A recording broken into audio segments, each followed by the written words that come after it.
Yes, a very good evening to you tuned into UBC TV. We thank you so much for following all our programs and welcome to this week's edition of One-on-One with Michael Jordan Lukoma. We have the opportunity to talk to Wekitiibwa Katikkiro wa Buganda, Charles Peter Mayiga, and we're going to look at the role of cultural institutions or kingdoms. What are the role of these kingdoms in marketing the country and contribution towards such things? Wekitiibwa, we are so privileged to talk to you. Thank you. Thank you for having me. What do you know about the non-aligned movement? Well, the non-aligned movement started years back when there was stiff rivalry between the Eastern Bloc and the Western Bloc.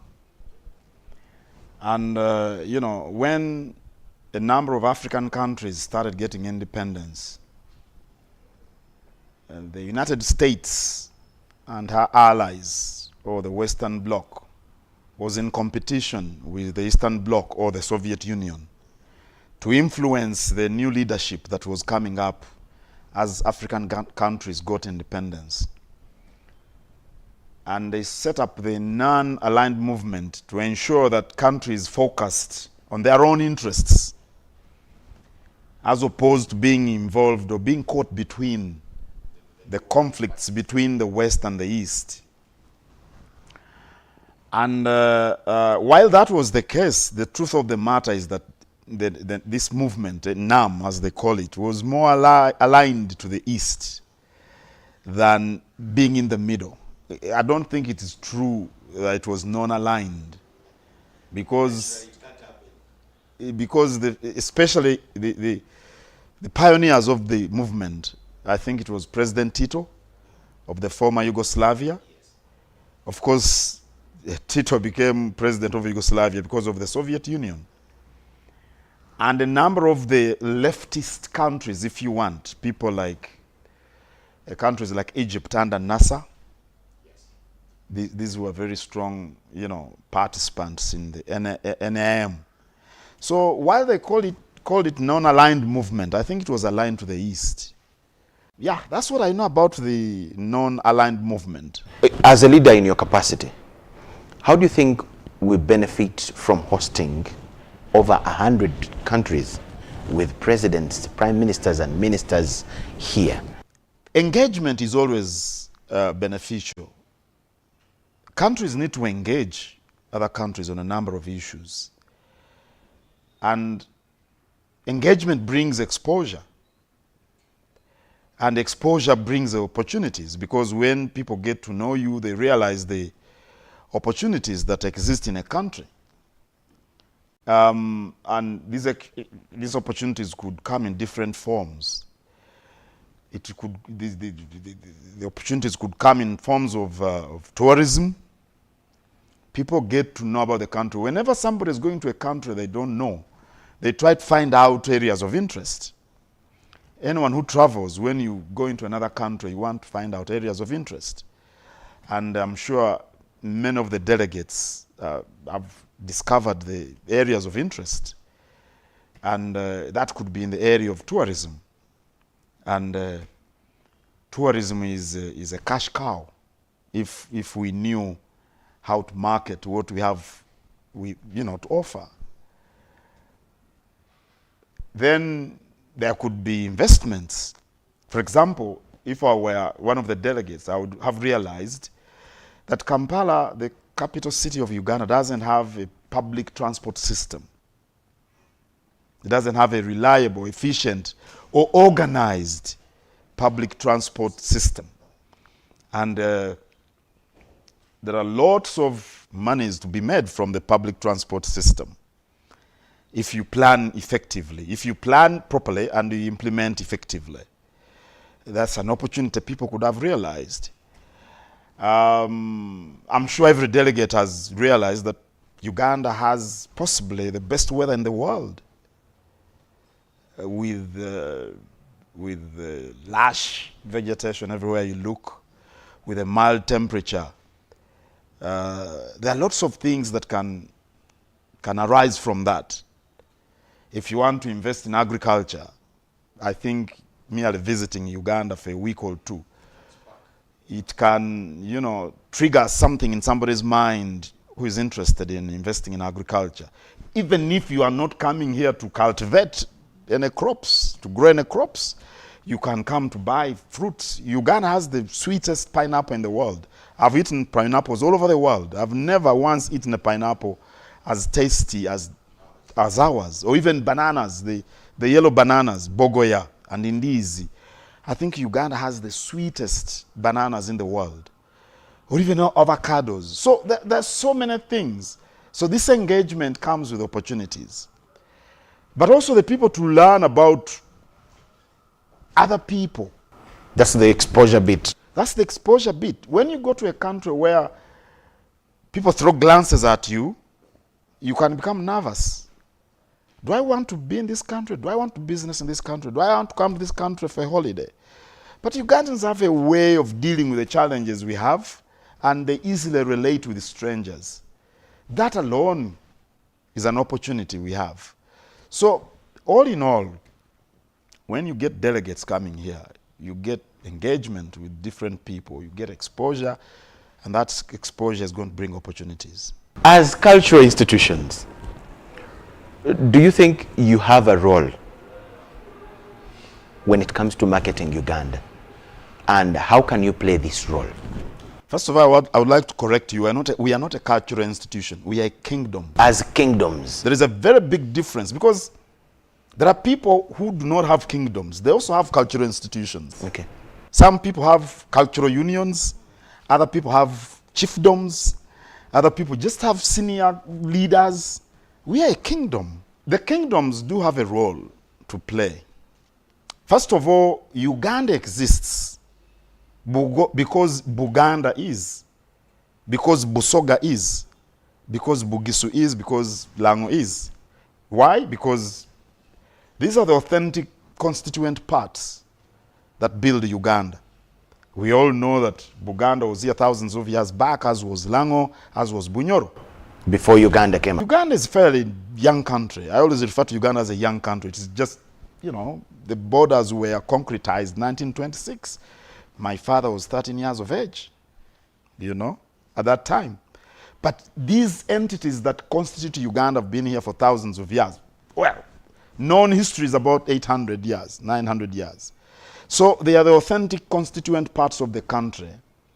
And I think we start by telling visitors about the history, the different histories of the different people of Uganda. They all have their different histories in Uganda. And you want to interest them to know how, for example, we in Buganda talk about the dynasty of Chintu, you know, which has had 36 kings and broken chain of leadership, spanning a period of about 900, almost 1,000 years. I think when you talk in that manner, you interest a visitor, because what the delegates know about Uganda, I think, starts 1962, largely. But Uganda didn't start in 1962, because Uganda are the people. I'm talking about the different people that constitute this country. The people in Bunyoro were there, you know, hundreds of years before 1962. So were the people of Buganda and Bugisu and everyone else. So you start by interesting the visitors in your history. I think that brings out the authenticity of who we are. Of who we are. I usually say that Uganda is like a peacock bird. Why? Because we are different, but when we bring the colors together, we get a beautiful bird called the peacock. The feathers have got different colors, but they all belong to one bird.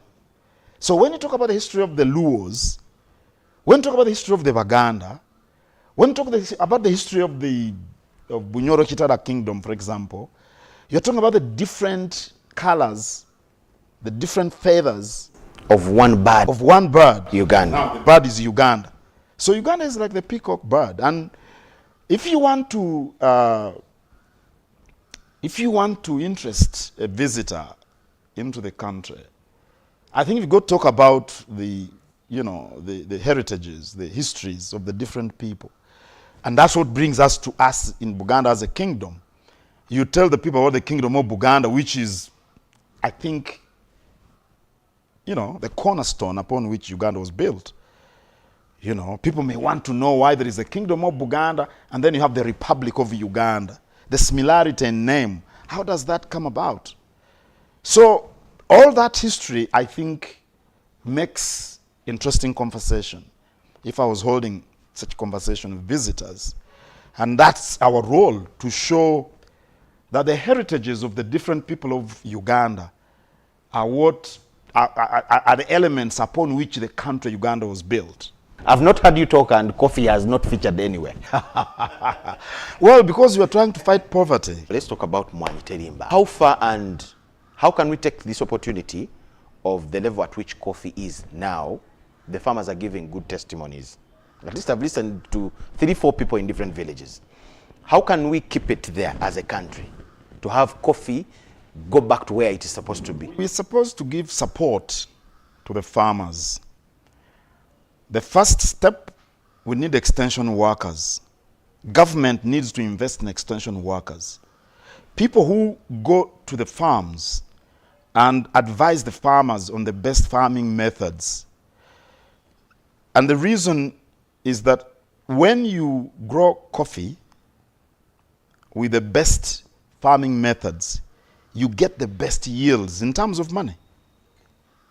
Because one little, what do you call it? A branch? I don't know, that's a branch of coffee on which the berries grow. That little, It's just a branch.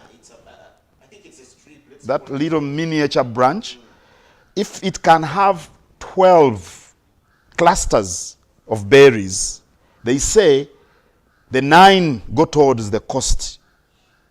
The 3 are your profits. Okay.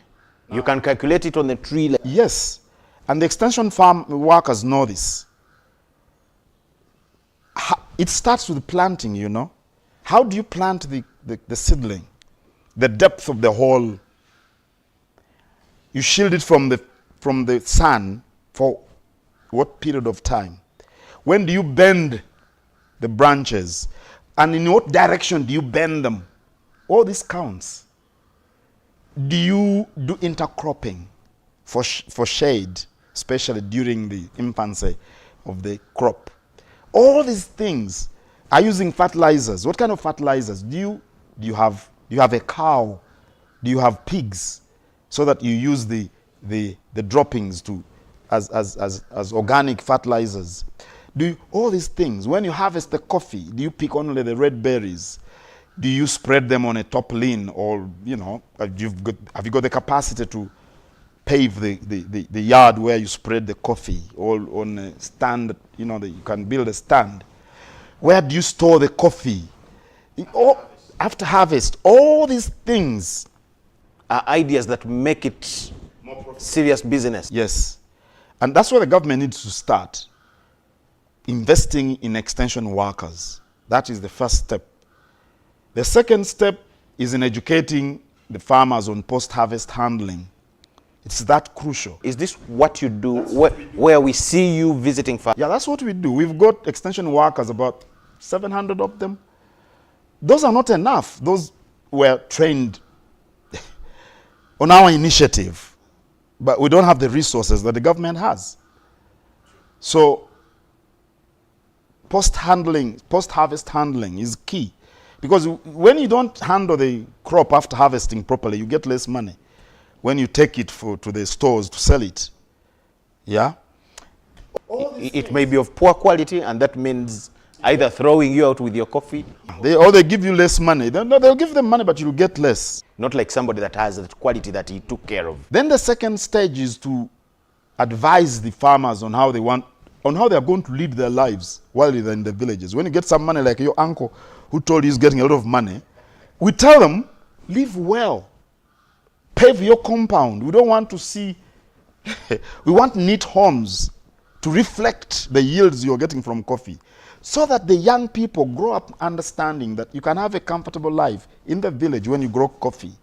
Have a neat home in the village, Make sure you've got piped water. If there are no pipes of the national water, sink a well, because you've gotten some money from coffee, That's how we build minds Yes. The children look at a father who has installed pipe to water in the house. They've got flashing toilets and they've got sinks and things. They go to the bathroom to bathe and the water is from the tap. We want the people to do these things. Get solar power. If there are no, the national grid is not nearby, get solar panels and have light. Let them watch BBS TV. Let them watch UBC. Yes. Yeah, UBC have no grudge against you. This is the national broadcaster. I'm interested. It survives on the taxes that I pay. So I can promote UBC. Let them watch TV, because you've installed, power. These are the kind of things we are telling the farmers. The kids must be taken to school. They must be, provided with shoes. We don't want kids of coffee farmers to go to school without shoes. Let them get proper medical attention when they are afflicted. These are the kind of things we are telling them. You see, when you do a job, now you are an anchor with UBC. UBC, I'm sure, pays you a salary. If they take good care of you, you are going to take good care of your family.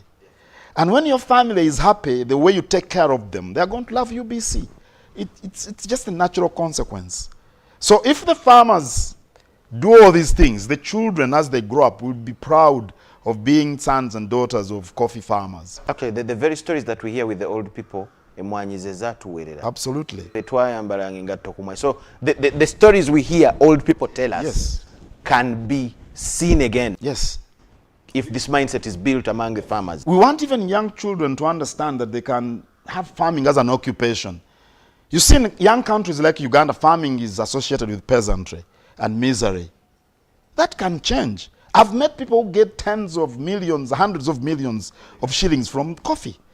Some of them are just ordinary people. They can't even speak English. And in Uganda, speaking English is a measure of how sophisticated one is. And they're getting good money. So if you're getting this good money, then live a good life. We are encouraging women to participate in coffee and the youth. We are encouraging cooperatives, Those are the kind of things we have. I actually was going to ask you, besides coffee, what other programs are you promoting in fighting poverty as the kingdom? Well, we call it Emwanterimba, but that campaign encompasses things like bananas, matoke, growing. What is interesting, every farmer who has a reasonable coffee garden also has food. You don't have to talk much. If somebody is convinced about the wisdom of growing coffee, you don't have to tell them to grow food. All of them have food. So we talk about coffee for purposes of, when you are trying to popularize something, you've got to be specific. So we wouldn't talk about coffee and we talk about matoke and we talk about potatoes and we talk... The messages would be lost in the jungle of words. So we only talk about coffee, but we also promote the growing of matoke, and people have grown matoke in Buganda actually to a very impressive level. I don't know that people know this. People should know that we get a lot of matoke now from Chiboga, a lot of matoke from Masaka, and other areas. So we encourage people to grow food, matoke particularly, and beans and maize, because these bring quick yields. As you wait for coffee, coffee takes about 19, 20, 21 months. So before you harvest coffee, you've harvested beans, you've harvested maize, you've had food, you've got some money from those interested in buying maize. That now connects me to the issue of land. That has become a problem to many people that would do farming at even larger scales that you're talking about and get yields. It is still a problem. What do you think can solve the land question in Uganda? 6 things. Yes. If you want to solve the land problems in Uganda, there are 6 issues to be dealt with. 1, the efficiency of the land office. Because you see, you can get a piece of land over which 2 titles have been issued. There is a problem with the land office. 2, the way the police unit, the land unit of the police works. They must have capacity to investigate and follow up land issues and wrangles. They don't, clearly they don't. 3, how the courts handle land matters. They must expeditiously dispose of land issues. This is a way of life for the people. You can't hear a land case for years, you know. You must deal with the way the land that we have is being utilized. You know, some land has been cultivated for over 100 years. It dries of nutrients. I don't know if they call them nutrients in the soils. So people must be educated on the need to practice animal husbandry so that the dung and all these droppings nourish the land. You know, this is what happens. When I have 1 or 2 acres of land and my family grows and the land is still the same and it is dried of nutrients, it can't yield enough food to feed my family, I go and claim my neighbor's piece as mine. True story. So you must educate people on how to use the same piece of land, but to get the same yield or even better. It can happen. In Tunisia, they grow fruits and vegetables on balconies, and it feeds the entire city, you know. Fourth, you must look at the issues. You must understand the issues of population growth, because that is also a factor.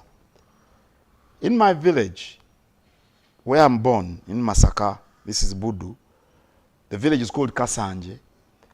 When I was growing up, half the land was empty. Half the land was empty. The story is different today. The story is different today. I don't know how people graze their cattle anymore. All the areas that was grassland for grazing cattle has been occupied by settlers. That's a question of population growth. There is no magic about it.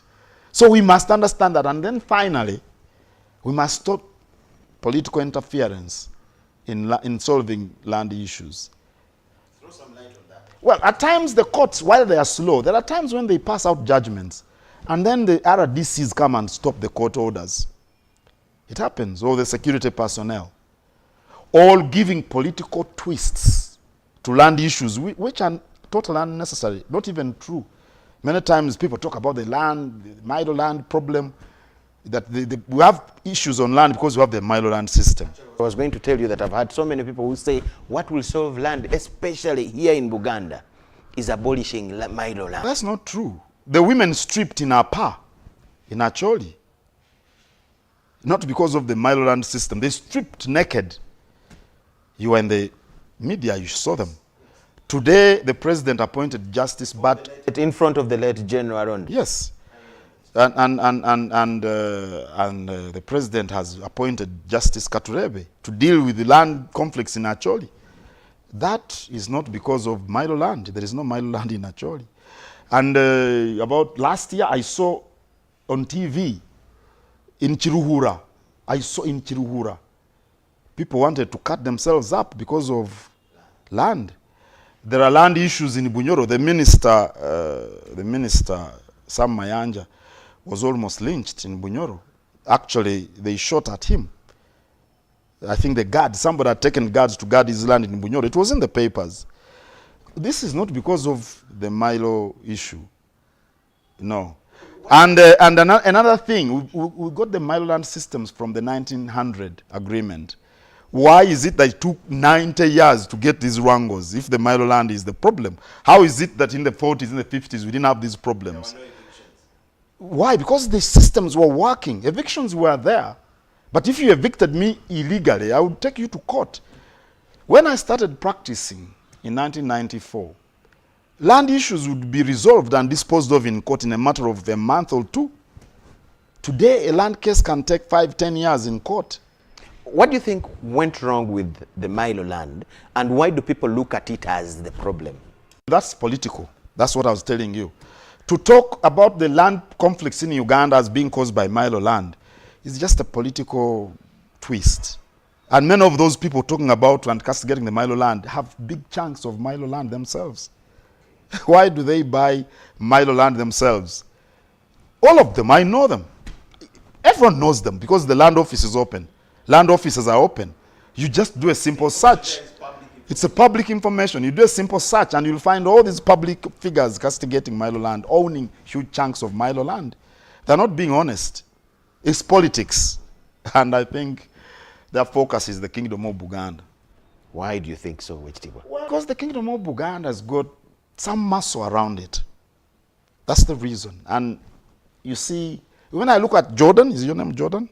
And if I think Jordan's, source of strength is his shoes, probably I should say his shoes are not very good. Because I think he derives the strength from his shoes. Because wherever he goes, people say, those are very nice shoes, and that gives him confidence. So I must say, those are terrible shoes. Why do you wear those shoes? They are going to cause, infections. So it's just politics. That's why I can laugh about it. But this is an issue that is leaving so many. I'll use Andrew Sebida to bring a picture of an ordinary person. Many of them have gone homeless. I was watching a story somewhere in Mubende. People are homeless. Others are on tension to be evicted anytime. You've heard of the story where this gentleman, Sobi, was killed in Gomba. It is thousands of people that are on land. And so you see what I told you? If you've got a land rango in Gomba, if we've got the rule of law in place, you take the aggressor to court. That's what you do in a civilized community. You take the aggressor or the trespasser to court. And then maybe the police, if there is a trespass on your land, you go and make what they call first information. You go and report. Somebody is trespassing upon my land. Then from there, the police do the investigation, and then they compile a file and they take it to the DPP, and then the DPP prosecutes the aggressor in the courts of law. And then the judicial officers are supposed to dispose of the matter expeditiously. That means fast, before matters blow out of proportion.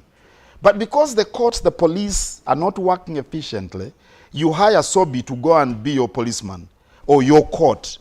Illegally still. Of course, that's illegal. And then somebody also brings other people and they murder him. And they murder him in the process. And they cause all sorts of mayhem. Because of just criminals and illegality. You just have to strengthen the systems. This is not rocket science. This is not rocket science. This is how it is handled in all countries. This is how it was handled in Uganda for years and years.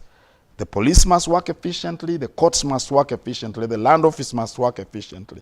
Those three are the starting point.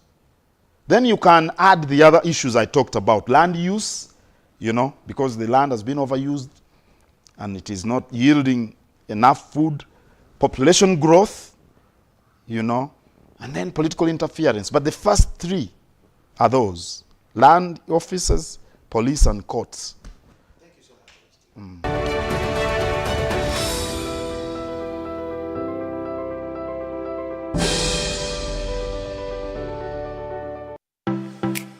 UBC is the national public broadcaster. We educate, inform, entertain, and inspire our audiences.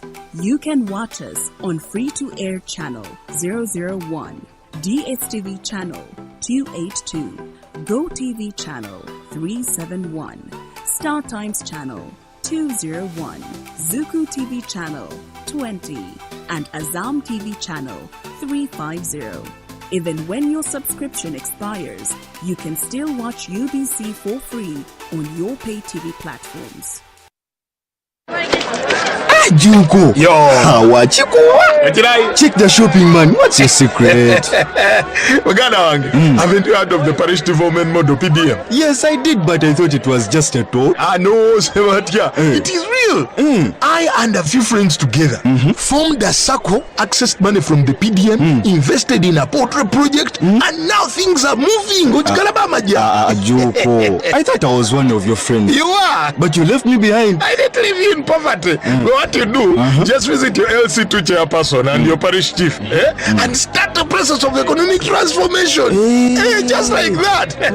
The parish development model is an initiative from the government of Uganda through the Ministry of Local Government designed to transform all lives of Ugandans for the better. PDM, my parish, my development, my life. run to the biggest game on the continent. And you have to. You've got to just seize those moments and enjoy them as much as you possibly can.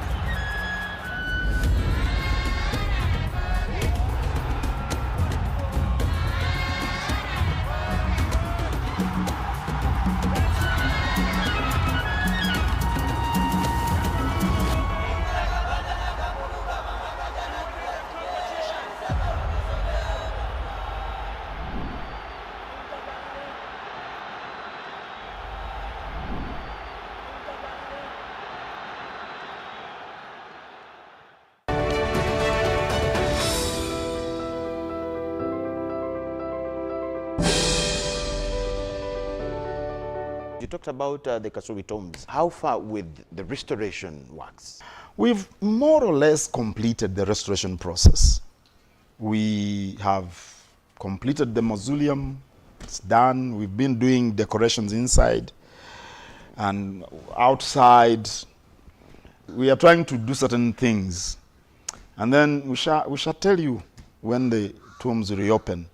But I know you're going to ask me, why have you taken so long? Everybody asks me that.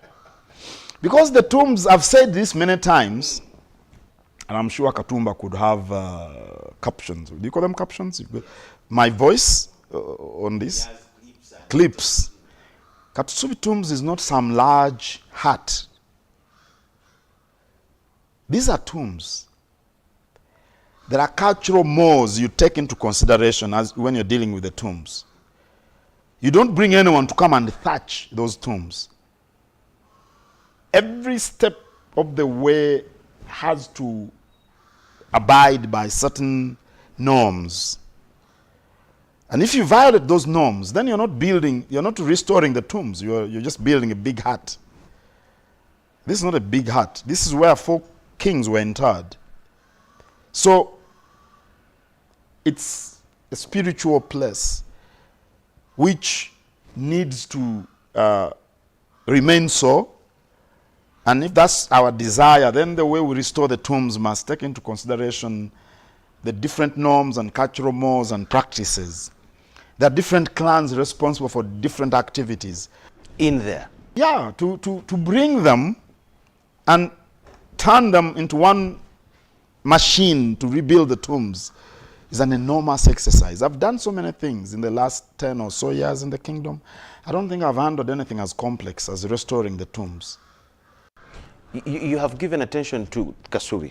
Yeah. There is Dambwe, Sekabaka Chigala. There are so many others. Are there programs to have these other sites also The programs attractive and to be in good shape? And we've handled some of the tombs, the other tombs in a how should I put it, in a small way, because we've had the major task of dealing with Kasubi tombs. It would be ironical if we went to Dambwe to deal with Sekabaka Chigala when we haven't finalized the works at Kasubi tombs.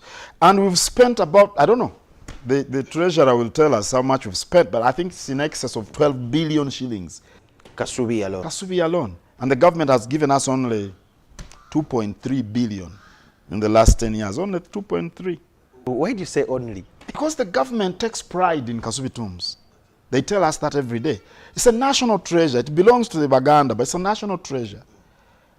We're talking about the peacock birds. That's where we started. Yes. So, they should have given us more money. We've requested for more money. We've been requesting for money all along. But they've given us only 2.3. And the international community through UNESCO has given us about 3 billion. The rest has been generated by the treasure of the kingdom. Through initiatives of the kingdom? Initiatives of the kingdom. It has been, you know, it has been a very... Being a long way, how will you handle? May we see another version of a tafari and we may need to contribute? Maybe. But these days people give Oruwaro, although you have never contributed Oruwaro, unfortunately. Last year they gave us 1.5 billion in Oruwaro. People come voluntarily here and they give us money. And URA was trying to tax that money. And we told them, you are getting out of you're getting out of order because these are voluntary contributions, and the kingdom would be collecting some money if federalism was allowed from the taxes that people pay. That was not allowed. Now we bring this initiative and you want to tax this money. And what is 1.5 billion anyway to the government? It's just a drop in the ocean. I think they collect a lot of money anyway, somewhere else. So maybe we shall restart Etofali. I don't know, but you know what Etofali did. So we could redo it, I don't know. But also Etofali is very, very exhausting. I don't know if people are aware. I used to, when I used to do Etofali, you go out on a dance, you give 15 speeches. You come back when you are in pieces. It's very exhausting, physically and mentally. But maybe we can do it. What is important is that the people support our initiatives, whatever initiative it may be. Once they do that, and they've been doing that, we can do so many other things, a lot of many other things. After the elections, the NRM people were blaming you that you told people, go for the red berries from your coffee. And it was interpreted as a political message to people. But again, on social media, the opposition people were attacking you for being NRM. I think everyone should understand me. First of all, I started telling people picking the red berries in 2016. You had the blame. I had it. They even told me. The people in government told me directly. Some of them were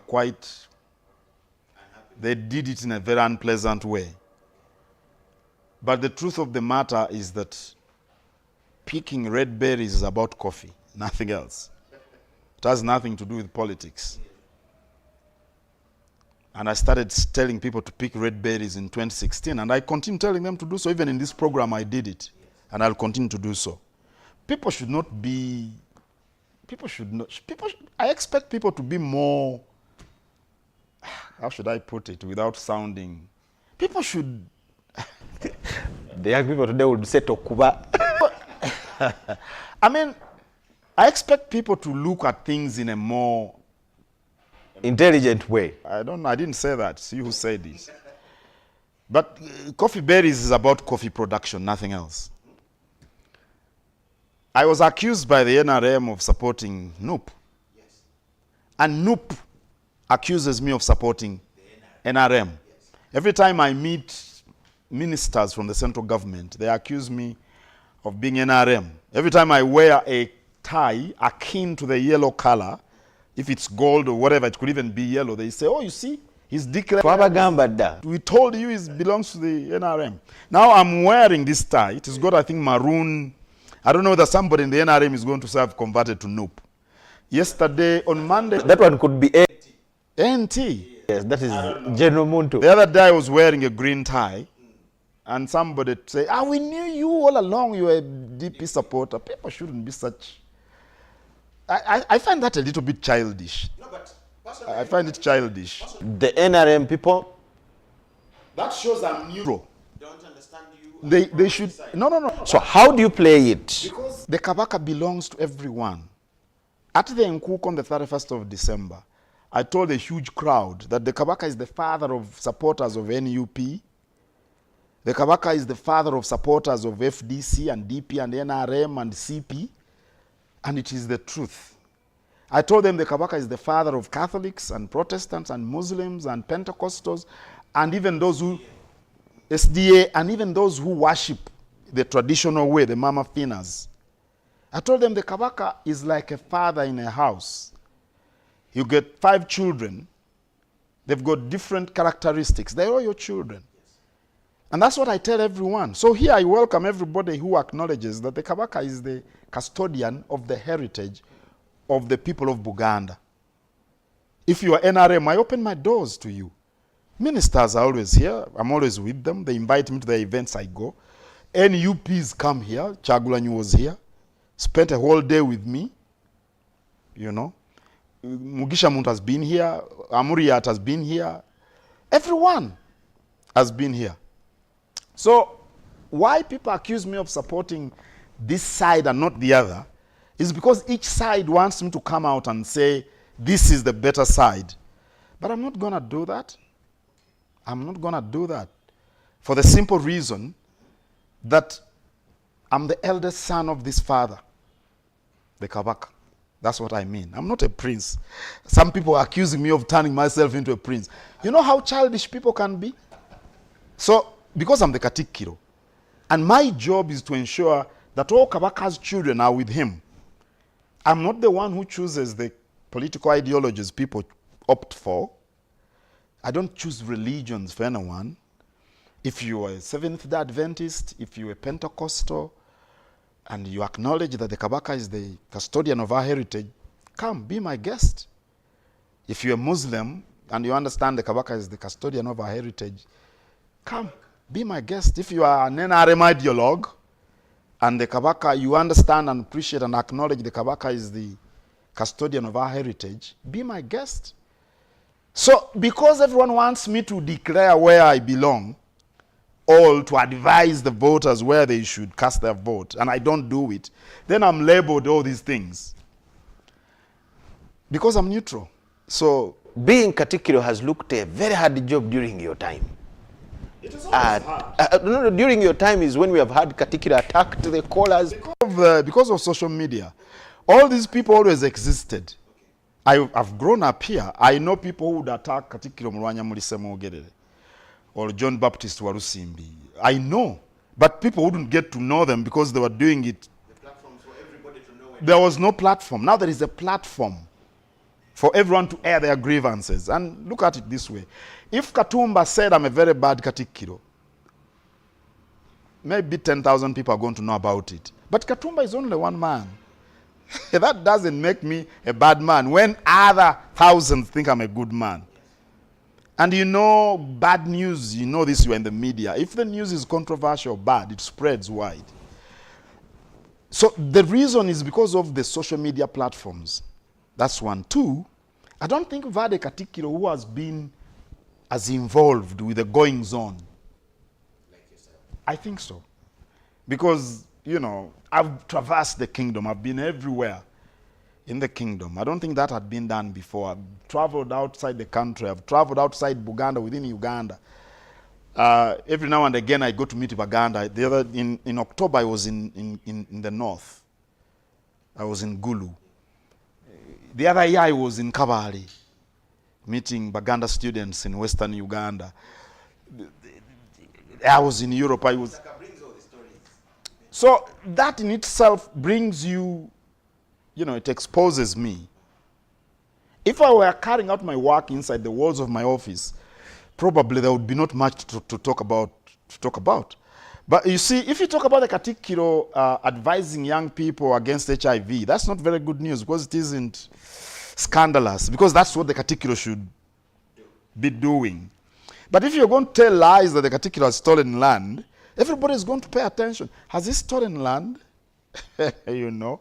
Or if you're going to tell people, every person who is hired in the kingdom is picked by me. All the girls, and those are the things they say in the social media, that I pick the girls who work in the kingdom and I give them practical tests. You know, I just laugh about these things. At times, how do you feel when you get to hear these posts on social media and comments? You see, because we see them, we hear them. All my life I've been going to funerals. And at every funeral, vigil at night, when you go for a wake, or what they call a vigil at times, there is always a drunkard. And the drunkard is going to be like, oh, Jordan, oh, you lie. You don't belong to a Kobe clan. We know your mother lied to you. You belong to the Mutima clan. You're not among the orphans in this house. You're not an orphan in this house. You are a liar. You should. These people always exist. These drunkards, in many areas, somebody has paid them during the day. That happens. Do you think some of these... Somebody unscrupulous does it, but have you ever seen a funeral stopped because of the statements of a drunkard? Definitely, we spend the night... The next day, the father will come and say mass at noon, and at 2 p.m. we shall be, you know, dropping you down your grave. That's how it is with them, these people who talk. Look, people will always say what they want to say. You're not going to stop them. And now there is a platform. There are platforms which they use. Some of them simply likes to be followed on those platforms. If you're going to say the Katikiro has stolen all the land in the kingdom, people are going to be interested and they start following you. This is how you deal with social media. Do your bosses think you've stolen all the land? In my case, there is only one boss. Does he believe I've stolen his land? No. Then you deal with your colleagues. Do the colleagues believe that you stole all the land? No. What about the people entrusted to you? In my case, I travel a lot and I meet people. I'm always with Katumba. I can tell you how I'm received. In some areas, I'm received like a hero. So why should I worry about some? Actually, people are complaining about how you were received, why you have security, you have a convoy. Convoy is about security, provided by government, because government is concerned that that's a kind of security. I don't need the security myself if I had an option. Yes, because they can tell you, you move with people everywhere you go. If I had a choice, I wouldn't be moving with them. But I think they're necessary. You know what goes on. It comes with the office. But some people, because of petty jealousies, are going to say such things. You know. So I'm not going to pay attention to some miserable man seated somewhere eating roast coffee, roast maize. You know, somebody sits around 11 a.m. in the morning, he's eating roast coffee, he's got nothing to say. And he says the Katikiro stole the land. How am I going to pay attention to that? I've got a duty to the king. I've got a duty to the people of Buganda. Here I am, I've been talking about fighting poverty. Coffee exports in the recent quarter, I think, brought in about $1 billion. And it trickles down to the ordinary people. That's what makes me happy. People are taking kids to school because of this initiative. How do I pay attention to some guy who has never run even a kiosk of bananas, seated somewhere, concocting stories? And, you know, a lie is sustained by 3 lies, period. How is His Majesty? He's okay, he's okay. He's okay. He's okay, he's improving. He's getting better every day. There were so many questions as why we didn't see him in Nkuk. Many people that can't come, they tune TV. Yeah, he sent his sister, the co-heiress, Nalinya Rubuga Agnes Navaruga. It pleased him to send his sister. He was, by the way, he was there the day before. And he went to inspect the works that were going on. I think I'm sure they saw him. The Kabaka can delegate his sister, he can delegate me, he can delegate other people. And that's what he did. And yes, he was a little unwell, excuse me, some time back, but he's really improving. And people shouldn't be worried because the best care is he received the best medical attention, probably in the world. So that's what I can say. His name is Charles Peter Maiga. He's the Katikiro. The Katikiro is Prime Minister of the Kingdom of Buganda. Thank you so much for watching. I want to thank the team I worked with, Omutaka Andrew Sebira Katumba, Mr. Stephen Kalisha, and the man himself, Dan Lugema. My name is Michael Jordan Lukoma. Wishing you the best of the night. Bye-bye.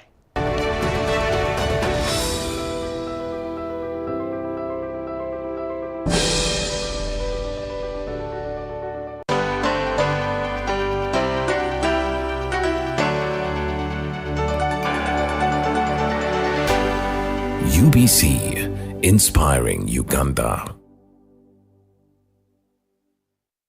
Program My School, a great students program and your answer to education perspective, giving you reason as to why you should pay school fees for a child's education, with items like students' talents, thoughts, adventures, and skill showcased, leadership skills, and all other activities plus concerns in various schools in your locations. Remember that our children are our future generation. Don't miss Program My School. buli munya-uganda nayitinga amakuru marungi. UBC West erina amakuru marungi kandi agali kwesigwa. Leero za program zaayo ziri omu Lunyakitara hamwe n'Olufumbira. UBC West eine tekinologiya ey'omulembe eri kugibaasisa kuhika omu bicweka byona omu ihanga nangu n'aheeru y'eihanga. Tukwatire aha frequencies ezi: Kisoro 97 katonyeze mushanju fama, Kabale 93 katonyeze mushanju fama, Hoima 99.1 Fama. Kampala 5.7 Fama. Mbarara 97.4 Fama. Futpoto 98.8 Fama. Masindi 5 Fama.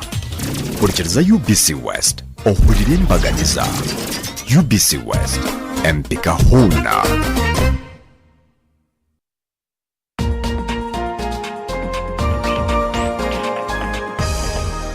This week on UBC.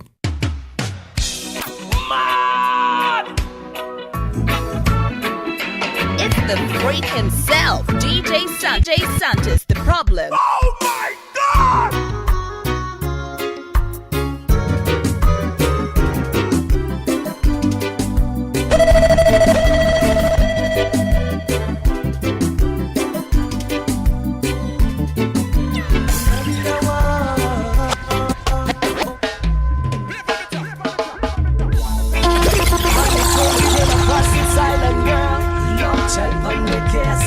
So run back to the studio, Chimney Records.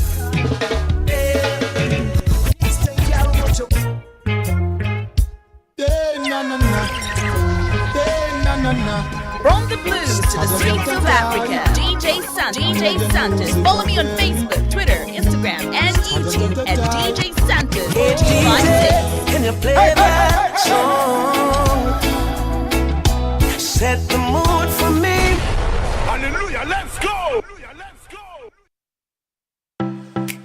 UBC is the national public broadcaster. We educate, inform, entertain.